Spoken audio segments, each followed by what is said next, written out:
하나님 말씀 좀 같이 살펴보도록 하겠습니다. 하나님 말씀 누가복음 16장 19절에서 26절까지 말씀입니다. 누가복음 16장 19절에서 26절까지 말씀입니다. 누가복음 16장 19절에서 26절까지 말씀인데요.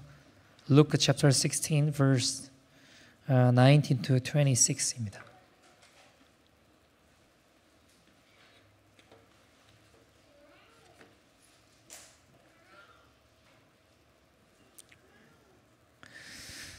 다 찾으신 줄 알고 우리 한 절씩 교독하도록 하겠습니다. 한 부자가 있어 자색 옷과 고운 베옷을 입고 날마다 호화롭게 즐기더라. 그런데 나사로라 이름하는 한 거지가 헌데투성이로 그의 대문 앞에 버려진 채 그 부자의 상에서 떨어지는 것으로 배불리려 하매 심지어 개들이 와서 그 헌대를 핥더라. 이에 그 거지가 죽어 천사들에게 받들려 아브라함의 품에 들어가고 부자도 죽어 장사되매 그가 음부에서 고통 중에 눈을 들어 멀리 아브라함과 그의 품에 있는 나사로를 보고 불러 이르되 아버지 아브라함이여 나를 긍휼히 여기사 나사로를 보내어 그 손가락 끝에 물을 찍어 내 혀를 서늘하게 하소서. 내가 이 불꽃 가운데서 괴로워하나이다. 아브라함이 이르되 예 너는 살아있을 때에 좋은 것을 받았고 나사로는 고난을 받았으니 이것을 기억하라. 이제 그는 여기서 위로를 받고 너는 괴로움을 받느니라.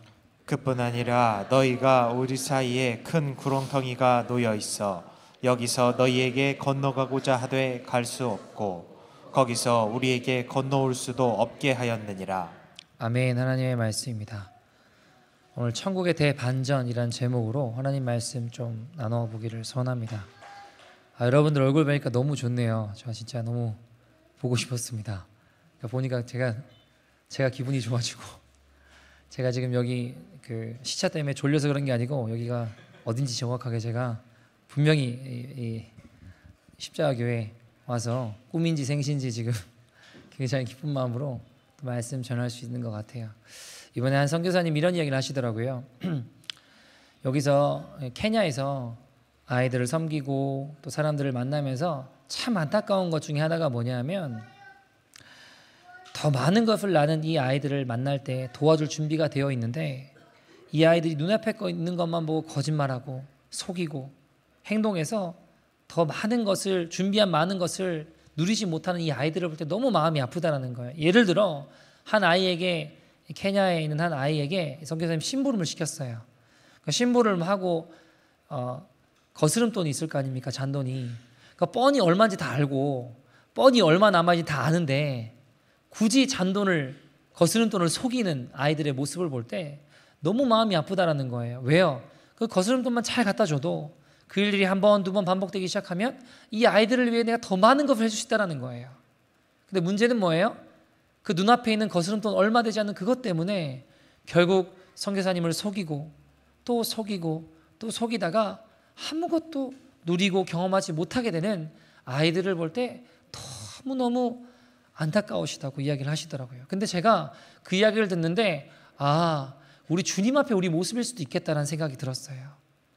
주님 우리에게 더 많은 것을 준비하고 계시고 더 귀한 것을 허락해 주고 계신데 우리는 눈앞에 있는 것만 보고 그것에만 집중해서 내 눈에 보이는 당장 눈앞에 있는 것만 보고 붙잡으려고 얻어보려고 감추려고 가지려고 몸부림치다가 결국 하나님 준비하신 많은 것들을 놓치고 마는 것이 하나님 준비하신 그 뒤에 감춰진 하나님의 더 크고 놀라운 일들을 보지 못하는 안타까운 인생이 되고 있는 것이 우리의 모습은 아닌가라는 생각이 들었다는 겁니다. 그래서 여러분 우리의 인생이라고 하는 것은 어디까지 바라보며 살아가느냐가 정말 중요합니다.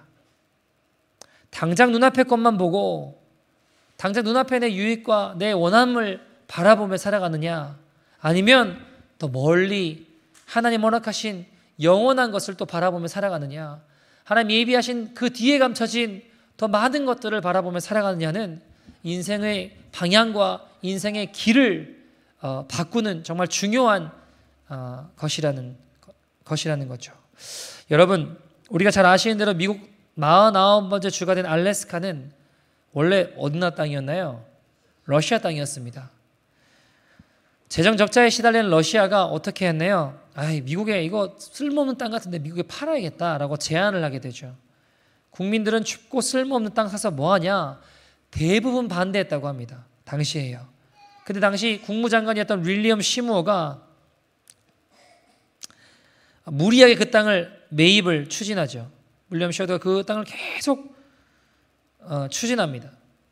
겨우 의원들을 설득하고 사람들을 설득해서 한 표 차이로 알래스카 땅을 매입하기로 통과됩니다. 그게 1867년인데 무려 이제 코리아 남북한이라고 한다면 7배나 되는 알래스카를 겨우 720만 달러에 매입하게 되었다고 하죠. 당시 러시아는 참 쓸모없는 땅 잘 팔았다고 좋아했고요. 그 일을 추진했던 대표단, 그걸 잘 팔아치웠던 대표단에게는 특별 보너스를 줬대요. 그에 비해 반대로 미국 여론은 쓸모없는 땅을 구입했다고 막 비난 여론이 끊이지 않는 거예요. 알래스카를 왜 샀냐? 누가 추진했냐? 그 시워드라는 이 장관 평생 동안 이 이름이 놀림거리가 됐다고 합니다. 이 이름이 그냥 욕이 됐다라는 거예요. 실패 거래를 뜻하는 단어로 쓰이게 됐다고 합니다. 그렇게 시달렸던 이 인생이었는데 30년 뒤에 대역전이 일어나게 되죠. 그 쓸모없어 보이는 알래스카에서 뭐가 발견돼요? 금광이 발견되고 뿐만 아니라 20세기 들어와서는 알래스카에 엄청난 양의 석유와 천연가스 등 지하자원이 너무너무 많은 거예요. 그래서 그 시월드를 향한 그 모든 비난과 원망의 소리가 완전히 뒤집히게 되죠. 그 평가가 바뀌어져서 나중에는 이 친구는 미국의 영웅이 되었습니다. 지금은 알래스카가 미국의 보물 중의 보물이라는 평가를 받죠. 그래서 이 시워드라는 이름을 딴 고속도로 이름도 생기고 뭐 여러 칭송받는 이름으로 바뀌게 되었다라는 겁니다. 보이지 않는 세계를 볼 줄 알았던 그의 탁월한 안목으로 그의 인생은, 그의 결정은 굉장히 다른 결과를 맞이하게 되었습니다. 시워드가 이런 연설을 했다라고 해요. 여러분, 나는 눈 덮인 알래스카를 바라보고 그 땅을 사자는 것이 아닙니다. 나는 그 안에 알래스카 안에 감춰진 무궁무진한 무한한 가능성을 보고 이 땅을 사자는 것입니다. 그리고 그가 말한 그대로 이루어졌죠. 여러분, 마찬가지로 우리 인생은 어디까지 보느냐에 따라서 그 인생의 승패가 가늠된다는 겁니다. 어디까지 보느냐, 어디까지 보는 안목과 눈이 있느냐에 따라 인생의 값어치가 결정된다라고 해도 과언이 아니라고 생각합니다. 그러니까 당장 눈앞에 있는 것만 바라보고 살아가는 인생은 결탄코 아름다운 인생으로 평가받기 어렵다라는 것이죠. 그래서 여러분, 우리가 그런 말을 많이 하죠. 인생은 시작보다 마지막이 중요하다. 끝이 아름다워야 된다. 시작은 대성했지만 마지막이 비참한 인생이 얼마나 많아요. 우리가 알고 있는 수많은 유명한 목회자분들 중에도, 목사님들 중에도 참 유명하고 대단하고 하나님께 귀하게 쓰임받았지만 그 끝과 마지막이 비참하고 그 끝과 마지막이 참 안타깝게 인생을 마무리하는 분들도 너무 많이 계셨죠. 여러분, 유럽의 교회들을 보십시오. 시작은 얼마나 거룩하고 대단했습니까? 세계 선교를 주도했습니다. 역사의 부흥을 주도했던 교회들이 지금은 현실의 벽 앞에 다 꼬꾸라진 채 술집과 이슬람 사원으로 바뀌고 말았습니다. 팔리고 말았습니다. 더 이상 교회로서의 기능을 상실한 채 그저 유럽의 관광지가 되어버렸습니다. 여러분, 시대적으로 교회가 타락하면 나타나는 현상들이 있어요. 몇 가지가 있는데, 첫 번째, 예를 들면 첫 번째, 신앙이 기복화가 됩니다. 그러니까 예수 믿으면 다 잘 먹고 잘 산다라는 겁니다. 문제 해결 소원성취 된다라는 겁니다. 목회자 입장으로서도 점점 이 교회들을 성도 유치 경쟁들이 벌어져요. 그러니까 어떻게 될까요? 본질보다는 성도를 귀에 듣고 싶은 이야기를 자주 하게 됩니다. 그럼 신앙은 어떻게 될까요? 자꾸 변질될 수밖에 없고 기복주의로 흘러갈 수밖에 없더라는 겁니다. 제가 케냐에 가보니까요, 북쪽 지역으로 할수록 무슬림이 많지만 그 지역을 제외하고는 제가 봤을 때 기독교인과 더 많은 것 같아요. 근데 그래서 케냐 나이로비나 이런 도시애들 보면 큰 대형 교회들도 있습니다. 근데 제가 너무 안타까운 사실은 뭐냐면 그 주류 교단을 포함하여 많은 교회에서 예수 믿으면 다 부자 되어야 된다는 거예요. 부자 되지 못하는 건 하나님의 축복을 못 받은 거고 하나님의 은혜를 못 받은 자라는 겁니다. 그렇게 이야기를 해요. 그렇게 설교를 하고. 너무 안타까운 거예요. 여러분, 철저하게 기복주의로 흘러가는 모습들을 봅니다. 죄와 싸워야 된다고 가르치지 않아요. 눈이 가려져 있으니까 부담스러운 이야기는 어때요? 다 꺼리게 되는 거예요. 특히 좋은 이야기만 한다고요. 여러분, 예수 믿으면 잘 사나요? 다 부자 되나요? 거짓말입니다, 여러분. 복음이 아니에요. 여러분, 모든 이에게 적용될 수 없다면 복음이 될 수 없는 겁니다.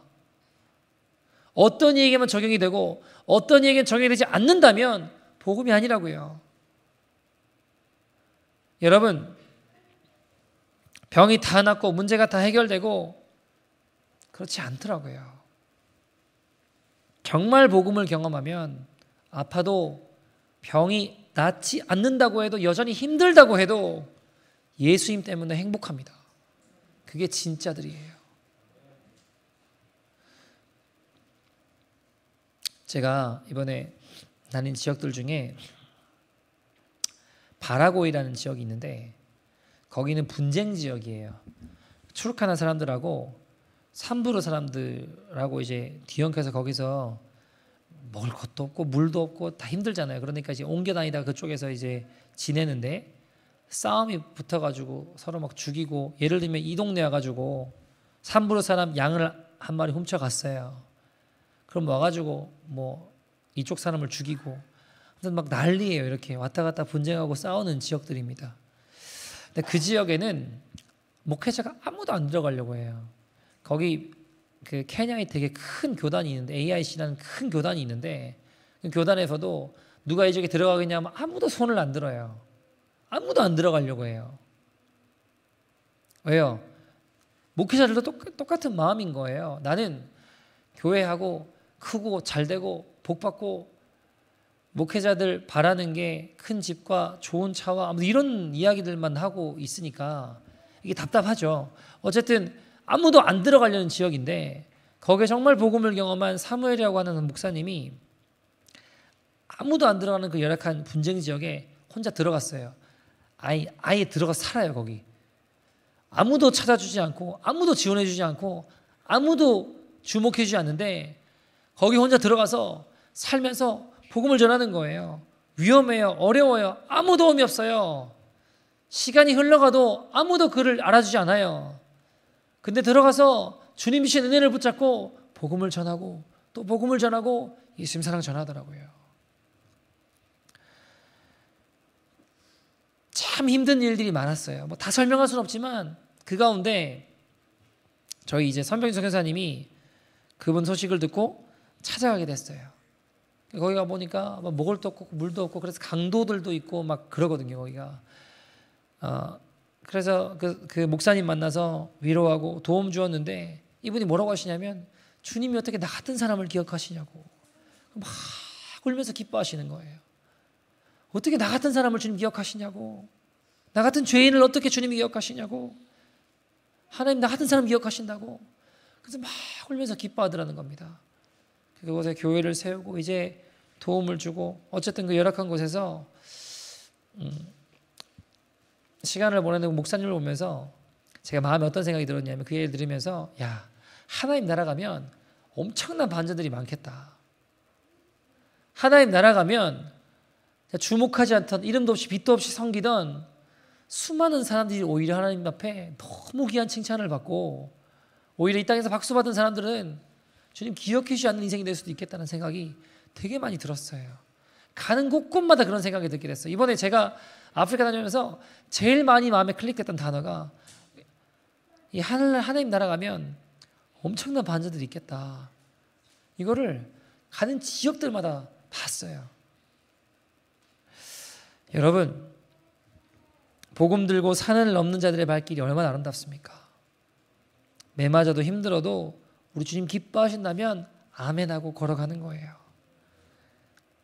교회가 타락하게 될 때는 신앙이 기복화가 됩니다. 그러면 고생하고 힘들고 어려운 자리는요 자꾸 피하게 돼요. 십자가 잊어버리고 싶어져요. 고난 잊어버리고 싶어져요. 주님 영광만 바라보려고 하게 되죠. 그러다 보면 여러분 자꾸 기복화되다 보면 예전에 한국의 70년대 80년대만 해도 신학교에 사람이 텅텅 비었거든요. 아무도 안 가려고 했어요. 왜요? 다 고생하는 거라고 생각하니까. 근데 어느 날부터 신학교에 사람이 흘러 넘쳐요. 경쟁률이라는 게 생기고 떨어지고요.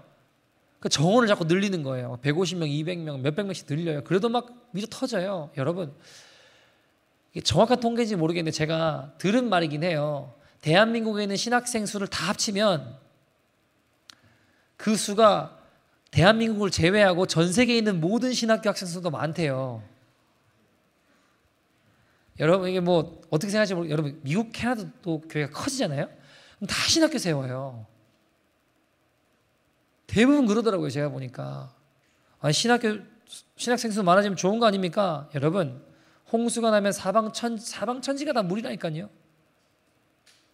근데 이상하게 마실 물이 없습니다. 그럼 성도들은 더 생수의 갈증을 겪게 돼요. 그런 일들이 지금도 일어나고 있고 앞으로도 일어날 거예요. 여러분 교회가 타락하게 되면 일어나는 현상 중에 하나는 또 신앙 집단이 아니라 이해 집단으로 바뀌게 돼요. 하나님 말씀을 내 이성으로 다 재단하고 평가해요. 말씀이 결론이 아니라 말씀이 이렇게 될 건 저렇게 된 상관이 없어요.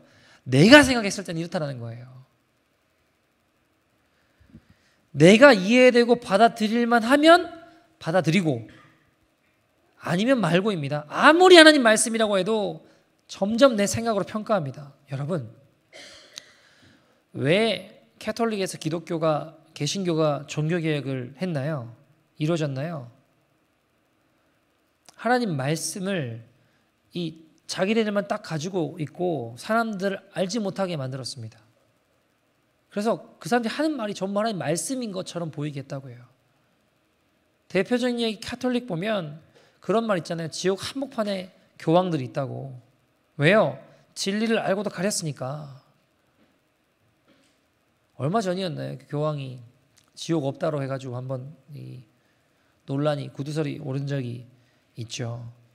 근데 여러분 비단 제가 캐톨릭만 문제들하는 게 아니라 교회들도 개신교도 마찬가지입니다. 아니, 사랑의 하나님이 어떻게 지옥을 만들 수 있냐라고 미국의 유명한 목사님이 얼마 전에 그런 이야기를 하셔가지고 굉장히 논란이 됐었죠.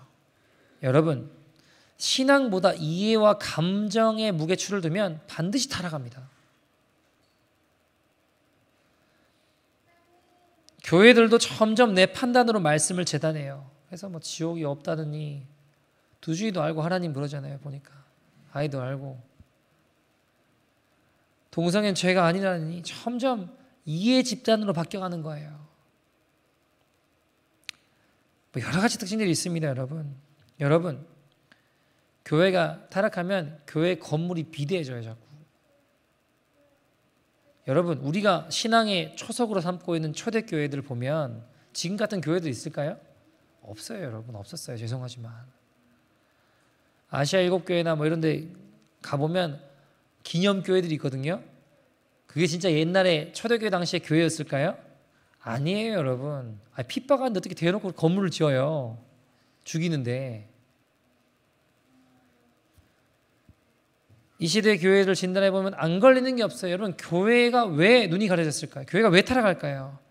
예수님을 주로 따르려면 자기를 부인하라고 하셨는데 그 모습이 사라지는 거예요. 진리를 위해 내 욕망을 부인해야 되는데 오히려 내 욕망을 더 추구하게 되었기 때문입니다. 처음에 하나님의 은혜와 영광으로 시작했던 교회들이 결국 다 마지막에 무너지는 거예요.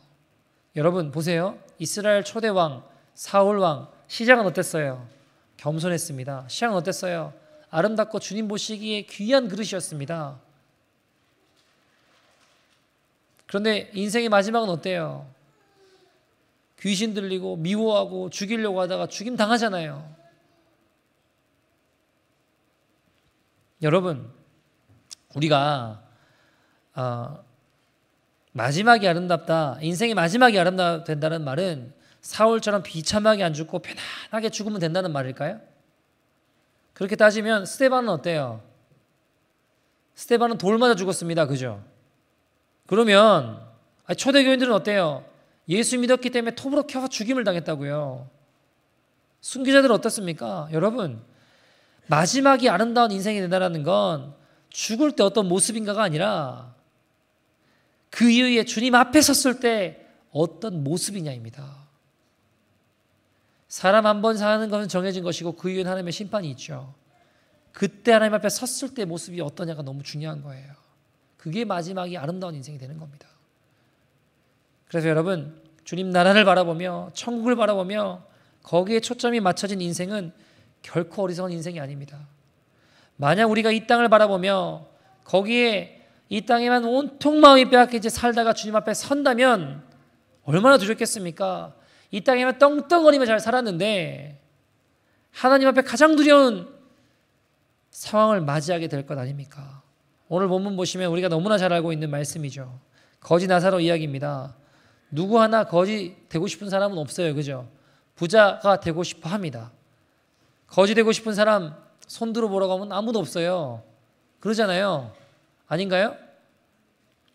그러나 이 땅에서 미련해 보이고 보잘것없었던 나사로가 아브라함의 품에 안겨 있었습니다. 물론 이 구절의 이야기는 나사로는 예수님 믿었고 부자는 안 믿었다는 걸 전제하고 이야기를 하고 있는 거죠. 그에 비해 모든 사람이 부러워했던 동경의 대상이었던 부자는 어때요? 지옥 한가운데 있었습니다.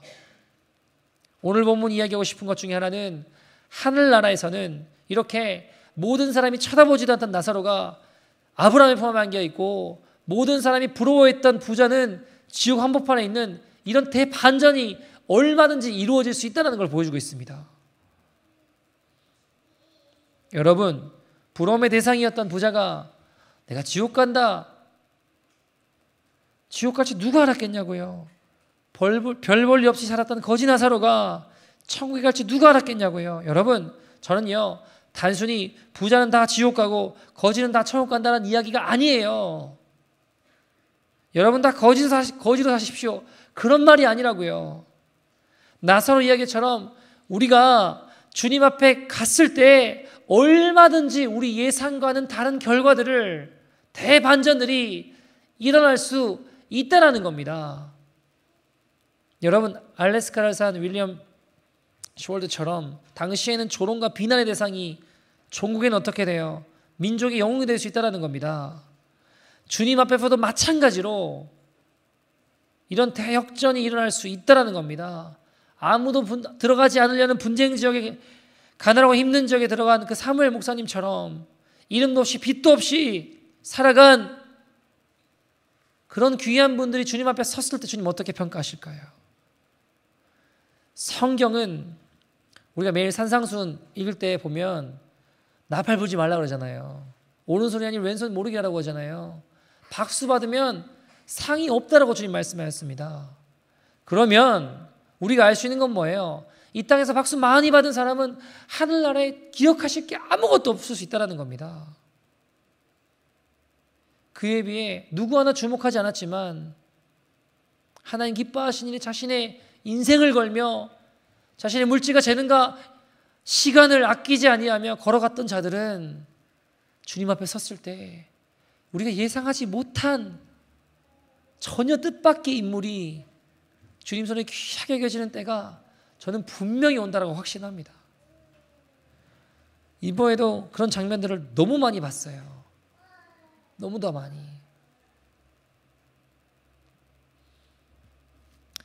저는요, 여러분,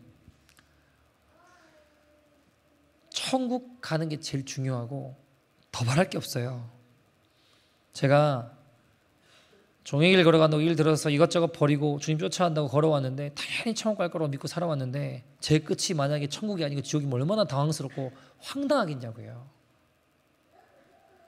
제가 고등학교 때 예수님 만나고 너무 좋아서 열심히 쫓아다니고 전도하고 가는 곳마다 기도 모임 세웠거든요. 고등학교 때도 그렇고 대학교 가서도 그렇고 매일 전도하고 기도 모임 세우고 연합 예배 일으키고 심지어 부흥도 맛봤습니다. 그런데 여러분, 제가 그때 죽었으면 야, 나 진짜 천국 갈 수 있었을까 하는 생각들을 해봐요. 왜냐하면 여러분, 마태복음 7장에 21절에서 23절 보시면 우리가 너무 잘 아는 말씀 있잖아요. 주여 주여 하는 자마다 천국 들어가는 게 아니야. 하늘에 계신 내 아버지 뜻을 행한 자에 들어가리라. 22절에 뭐라고 하죠? 같이 읽어볼까요? 22절 23절 시작. 그날에 많은 사람이 나더러 이르되 주여 주여 우리가 주의 이름으로 선지자 노릇하며 주의 이름으로 귀신을 쫓아내며 주의 이름으로 많은 권능을 행하지 아니하였나이까 하리니 그때에 내가 그들에게 밝히 말하되 내가 너희를 도무지 알지 못하니 불법을 행하는 자들아 내게서 떠나가라 하리라. 여러분, 오늘 지금 성경은 주의 이름으로 수많은 일을 행했어도 주님이 우리를 모른다 하실 수 있다고요, 없다고요? 있다고요. 모른다 하실 수 있습니다. 얼마나 황당한 일이에요. 모든 사람들이 대단하다, 보는 사람들마다 야, 저렇게 예수 믿었으면 좋겠다 했어요. 그러나 그 복음이 내 죄악된 습관 하나 바꿀 수 없고 내 죽은 행실 하나 바꿀 수 없다면 그것이 어찌 복음이라 할 수 있겠습니까? 쉽게 말해 수많은 사람을 주님께로 인도하고 대단한 하나님의 일들을 감당하고도 내 성질머리 하나 바꿀 수 없고 내 죄악된 행실 하나 끊을 수 없다면, 여전히 그 죄악에 머물러 있다면 주님 앞에 섰을 때 주님이 얼마든지 모른다 하실 수 있다는 겁니다. 얼마나 당황스러운 일입니까? 그런데 여러분, 주님 앞에 그런 대반전들이 엄청나게 일어날 겁니다. 바울도 비슷한 이야기를 했어요. 고린도전서 9장 27절 보시면 같이 읽어볼까요? 시작. 내가 내 몸을 쳐 복종하게 하면 내가 남에게 전파한 후에 자신이 도리어 버림을 당할까 두려워함이로다. 아멘. 내가 남에게 전파한 후에 내가 오히려 버림당할까 두려워했다고 바울이 이야기를 해요. 여러분, 지금까지 어떤 사역을 감당하셨습니까? 교회에서 어떤 봉사를 해오셨습니까? 그 어떤 수많은 하나님의 기적과 놀라운 역사들이 일어나도 그것을 감당했어도 얼마든지 주님 모르신다 하실 수 있습니다. 바울도 복음 전하고 수많은 사역 감당했지만 순종의 자리로 하나님 말씀에 내 몸을 쳐 복종하며 내 삶을 변화시키는 자리로 나가지 않는다면 복음 전하고도 도리어 버림받을 수 있다라고 이야기합니다. 얼마나 당황스럽습니까? 황당합니까? 남들 부러워하는 삶을 살았다고 생각했는데 주님 모르신다고 하면 얼마나 비참하겠냐고요. 여러분, 구약에 보면 엘리사 시대 때 보면 아람의 군대장관 전쟁 영웅이었던 나아만이라는 사람 나오거든요. 사람들이 전쟁 영웅이니까 얼마나 부러워했겠냐고요. 그가 개선문을 딱 통과할 때는 말 타고 통과하면 사람들이 우러러보고 고개를 조아리고 다 존경하는 만한 인물이었습니다. 그죠? 부러움의 대상이었고 사람들의 워너비였어요. 근데 그는 혼자 있는 데는 어땠어요? 내적으로는 내 몸이 썩어 들어가는 저주의 상징으로 여겨지는 문둥병에 걸린 사람이었다고요. 사람들은 모르잖아요. 사람들이 워너비고 되고 싶은 사람 아닙니까? 근데 혼자 있을 때는 누구나 알아요. 주님은 아시고 나는 아는 모습은 뭐예요? 내 살이 썩어 문드러지는 문둥병자였다는 겁니다. 여러분, 우리 인생도 마찬가지일 수 있어요. 사람들의 동경은 한 몸에 받을지 모르겠지만 은밀하게 혼자 있는 곳에서는 영적인 문둥병에 걸려 그 죄악으로 허우적대고 계시진 않으십니까?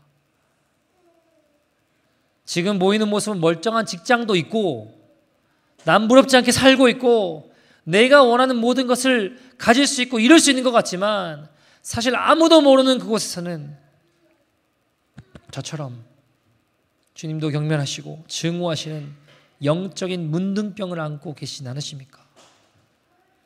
오늘 이 밤이 그 죄악들이 끊어지는 밤이 되기를 소원합니다. 우리가 주님 앞에 섰을 때 나는 너 모른다 하시는 반절을 이루는 것이 아니라 가장 존귀하게 여기시는 그 인생이 주인공들이 되는 그 반절을 이룬 저와 여러분 되기를 소원합니다. 여러분, 우리가 주님 앞에 서게 될 그날 우리 예상과는 다른 엄청난 반전들이 너무나도 많이 일어날 것입니다. 여러분, 스데반 보세요. 바울 보세요. 어쩌면 예수 만나고 인생에 완전히 나고자 된 인생 아닙니까? 세상 기준에서는 가장 비참한 인생을 살다 간 사람들입니다. 예수를 믿었기 때문에 축복받고 문제 해결되고 소원 성취되고가 아니라 그들은 예수를 믿었기 때문에 스데반은 어땠나요? 돌에 맞아 죽었습니다. 바울은요, 사심에 강한 매를 5번이나 맞았습니다. 마지막에 감옥에서 인생을 보내다가 목이 잘려 죽었습니다. 여러분, 이 땅의 시각으로 봐서는 가장 비참하고 보잘것없는 인생이었습니다. 그러나 영원한 하나님의 나라에서는 가장 영광스러운 인생이 되는 것입니다. 가장 큰 반전이 이루어진 것이죠. 여러분 기억하십시오. 중요한 것은 이 땅에서의 삶이 아닙니다. 여기 잠시 머물다 가는 세상임을 잊지 마십시오. 옆 사람 가면 인사해 볼까요? 뭘 그렇게 부여잡으세요? 얼마 남지 않았습니다. 여러분, 저는요, 우리가 살아생전에 예수님 다시 오심을 맞이하는 세대라고 믿습니다. 여러분, 여행 다녀보신 분 계시죠? 호텔에 주무신 적이 있으실 겁니다. 그런데 아무리 좋은 호텔에 머문다고 해도 뭐 별 5개 이런 데 예를 들어 머문다고 치죠. 뭐 무슨 호텔인지 뭐 힐튼 호텔, 뭐 또 뭐 좋은 호텔 있잖아요. 어쨌든 별 5개짜리 좋은 호텔에 머문다고 칩시다. 근데 그 호텔에 머물며 그 호텔을 여기 소파가 별로네요. 소파 더 좋은 고급 소파로 사다가 갖다 놔야겠다. 여기 벽화가 별로네. 내가 아주 값비싼 프랑스 뭐 어떤 경매시장에 있는 값비싼 벽화를 사가지고 이 호텔 방에다가 꾸며놔야겠다. 아, 침대가 생각보다 별론데 여기 이거 침대를 한 뭐 몇천만 원, 뭐 몇만 불짜리 침대를 바꿔놔야겠다 하는 분 계세요? 그런 사람 없어요. 왜요? 호텔은 우리가 잠시 머물다가 떠날 곳이기 때문이잖아요. 여행 가서 잠시 머물다 떠날 곳이니까 그 호텔 방을 값비싸게 열심히 꾸미는 사람은 아무도 없다고요. 왜요? 잠시 머물다 떠날 곳이니까.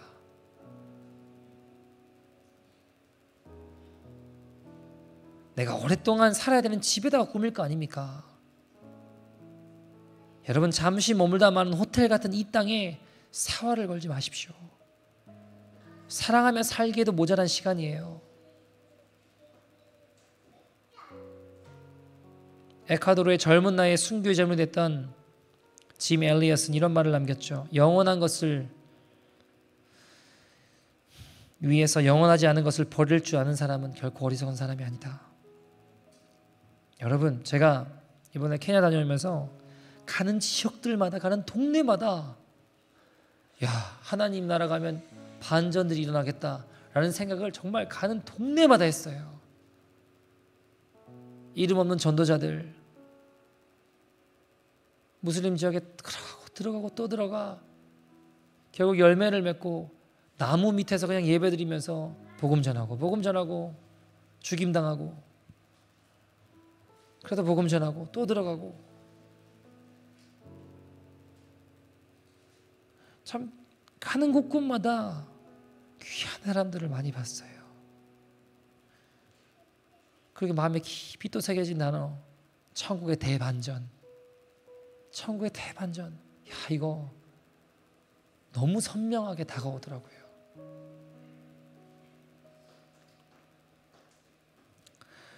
저희 공동체 선병준 선교사님이라는 분이 계신데, 이분이 아까 그 사무엘이라는 목사님이 혼자 들어갔다는 그 지역, 바라고이라는 지역에 이제 식량이나 또 뭐 물이나 또 도움을 주려고 들어가다가 그 중간에 마르티라는 지역에서 기관총 강도를 만났어요. 총을 이렇게 들이대더래요. 이렇게 세우고 기관총을 들이대더래요. 갈기면 이거 그냥 죽는 거죠. 키도 크지 않고 빼짝 말랐는데 워낙 지금 가물고 먹을 것도 없고 하니까 이게 난리예요. 난리 진짜로 보니까. 그러니까 돈을 내놓으라고 하더래요. 근데 이상하게 주님이 담대한 마음이셔서 무섭지는 않더래요. 이상하게 총구를 들이댔는데도 무섭지가 않더래요. 주님이 쫙 마음을 잡아주시더래요. 그래서 운전대를 잡고 옆에 사실 문제가 그 지역에 돈이 갖다 줄 돈이나 이런 게 좀 있었거든요. 근데 너무 평안하게 총을 들이대는데도 돈을 자기도 모르게 세고 있더래요. 얼마를 줘야 되나 이렇게. 그래서 얘 너무 많아. 그래서 큰 돈을 줬죠. 그 친구한테는 한 100불 정도 되는, 그 친구한테는 너무나 큰 돈이죠. 받으니까 마음에 들었는가 봐요. 근데 그 다음에 자꾸 이 먹을 걸 달라 그러더래요. 여러분, 이게 사실 입장 바꾸는 거 생각하면 총 들이대면 쉽지 않거든요. 저희 성도님 중에도 그 총구를 들이대서 되게 두려운 일을 겪으신 분도 계시더라고요. 미국에 계실 때. 이원천 선교사님도 뭐 전에도 말씀드렸지만 목에 현상금도 걸리고 강도들이 총도 쏘고 차에 막 총장도 나오고 하잖아요. 총알 겨우 비켜나가고 깨진 유리 파편으로 얼굴 막 목 다 이렇게 그래도 부상 입으셨거든요. 그때도. 그러니까 이 선교사님도 충분히 두렵고 힘들 수 있잖아요. 근데 주님이 마음에 담대한 마음을 주셔서 돈 딱 세고 주고, 그 다음에 차콜라 그러더래요. 음식 달라고. 차콜라. 그러니까 사탕을 한 움큼 이렇게 쥐어줬어요. 감사하게 가라고 하더래요. 원래는 돈 받고 죽이거든요. 얼굴 보고 또 봤으니까 대부분 죽여요. 돈 준다고 살려주지 않아요, 사실. 근데 하나님 은혜로 풀려나게 되었습니다. 그럼 자, 여러분, 그 다음에 그 지역, 그 동네 다니기 쉬울까요, 어려울까요? 남 이야기라고 너무 이렇게 쉽게 생각하실 수 있는데 어려울 수 있을 거 아닙니까? 거기 가다 또 만나면 어떡해요? 다음 만나면 인사하면서 오늘 요목님이 되냐 이렇게 하실 거 아니잖아요.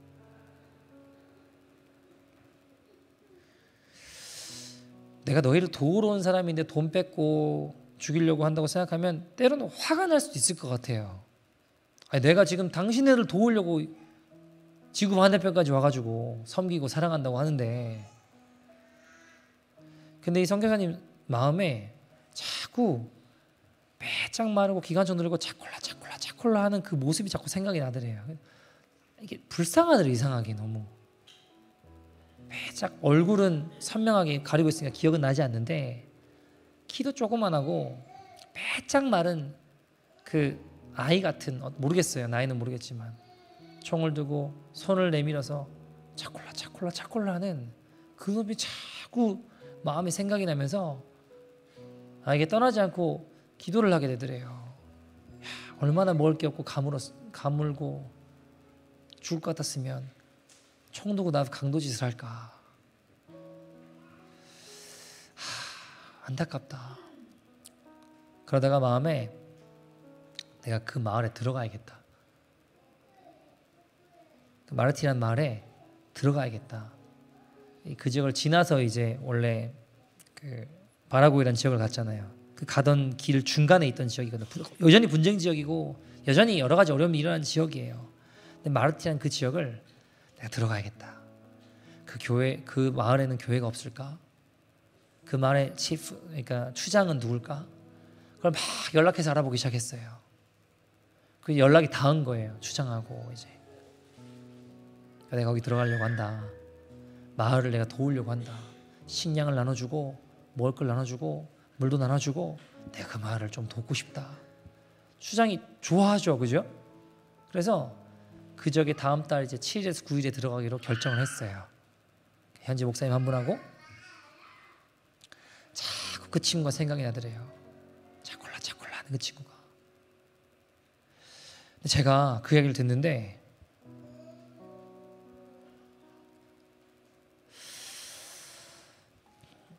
그냥 이런 생각이 들더라고요. 그 마을에 들어가서 막 식량 나눠주고 하다 보면 나 죽이려고 했던 강도도 나는 그 친구를 기억할 수 없지만, 얼굴이 모르겠지만 그 친구는 나를 알지 않을까. 저 사람 왜 들어왔대? 예수 믿는 사람이래. 식량 나눠주고 예수님 믿으라고 해. 그래서 그 강도가 주님 만나면 얼마나 기쁠까.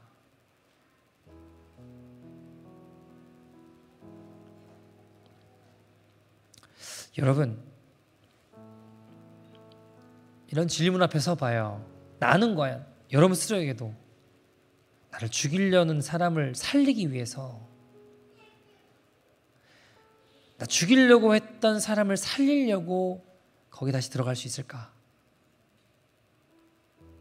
그 먼 길을 다시 결단하고 죽이려는 게 아니라 내 마음만 조금만 핥혀도 용서가 안 되는 게 우리 모습일 수도 있는데, 나를 죽이려는 사람을 오히려 살리겠다고 그 지역에 다시 들어갈 수 있을까? 나를 죽이려고 총구 들이민 자에게 사랑을 전하기 위해서 다시 그 현장으로 나갈 수 있을까? 여러분, 예수님 그렇게 하셨잖아요. 십자가에 못 박고 죽이려는 이 죄인을 위해서 주님이 이 땅에 죽으러 오셨습니다. 우리 곁에 오셨습니다. 제 마음에, 야, 주님이 얼마나 감동하실까. 어쩌면 총구가 들이닥치는 게 평생 트라우마일 수도 있는데, 그 지역 들어가서 또 강도 만날 수도 있는데, 그 아이, 날 죽이려는 그 사람, 그 마을을 다 살리려고, 그 사랑, 예수님 사랑 전하려고 자꾸 차콜라가 떠나지 않더래요. 자꾸 마음에 그 소리가 자꾸 들리더래요. 그 마음에 제가, 야, 천국 가면 이렇게 아무도 알아주지 않지만 이름도 없이 빛도 없이 섬기며 순종하는 자들이 주님 앞에 엄청난 반전들을, 대반전들을 맞이하겠다라는 생각이 들었습니다. 사랑하는 여러분, 하나님 나라 가면 정말 우리 예상과 전혀 다른 스토리들을 볼 수 있을지 몰라요. 대반전들을 경험하게 될 것입니다.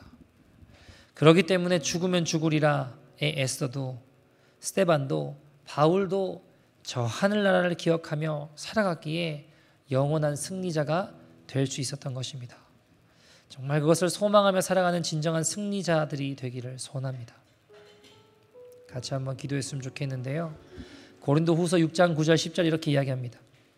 무명한 자 같으나 유명한 자여, 죽은 자 같으나 보라 우리가 살아있고, 징계를 받는 자 같으나 죽임을 당하지 아니하고, 근심하는 자 같으나 항상 기뻐하고, 가난한 자 같으나 많은 사람을 부요하게 하고, 아무것도 없는 자 같으나 모든 것을 가진 자로다.